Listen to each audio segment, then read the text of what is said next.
आज मी तुम्हाला नवीन रेसिपी दाखवणार आहे, फोडणीचं ताक आणि मुगाचे पकोडे। तर चला। अर्धा लिटर दही घ्या, त्यामध्ये 1.5 ग्लास पाणी टाका, थोडी रई फिरून घ्या एक वेळा आणि लहान चमच्याने 1.5 चमचा मीठ टाका। व्यवस्थित रई फिरून घ्या आणि गॅस लावा। आपण बघा काय टाकणार आहेत फोडणीच्या ताकामध्ये।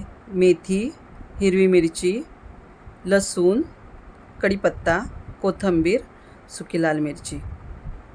अर्धा चमचा तेल घ्या। तेलाला थोडं तापलं की सर्वात आधी मेथी घाला। मेथी थोडी लालसर होऊ द्या।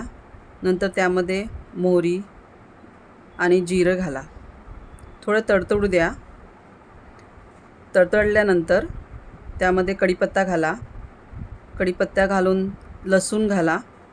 थोडंसं फिरवून घ्या आणि हा लसूण थोडा लालसर होऊ द्यायचा। नंतर सुकी मिरची घालायची, थोडंसं फिरवून घ्यायचं व्यवस्थित आणि हिरवी मिरची घाला। थोडं बघा लालसर झालं आहे आपलं। थोडा कोथिंबीर घातला, हळद घातली की थोडं फिरवलं की त्यामध्ये ताक टाका।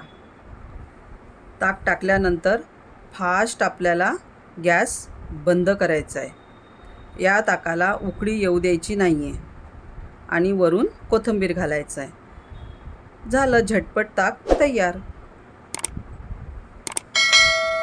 आता बघूया मूग पकोडा। मुगाचे पकोडे करण्यासाठी आपल्याला मुरवलेली, रात्रभर मुरून घेतलेली डाळ पाहिजे मुगाची। त्यामध्ये मिक्सरला लावताना हिरवी मिरची, अद्रक, लसूण घालून जाडसर त्याला मिक्सरमधून वाटून घ्यायची। त्यामध्ये कोथिंबीर, लाल मिरची पावडर, चवीनुसार मीठ, ओवा आणि कढीपत्ता, हिंग हे सर्व घालायचं। आणि माझं सिक्रेट म्हणजे धने, जिरं आणि तीळ थोडं मिक्सरला फिरून ते सुद्धा घालायचं।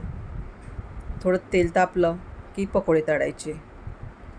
हे पकोडे व्यवस्थित लालसर तळून घ्यायचे आणि हे खायला खूप टेस्टी लागतात।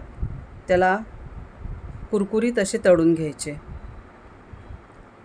बघा कसे लालसर होतात आहे आणि खायला पण खूप चांगले लागतात। ही होती माझी आजची रेसिपी, मुगाचे पकोडे आणि फोडणीचं ताक। तुम्ही सुद्धा ट्राय करून बघा, तुम्हाला खूप आवडेल। खूप स्वादिष्ट डिश आहे ही।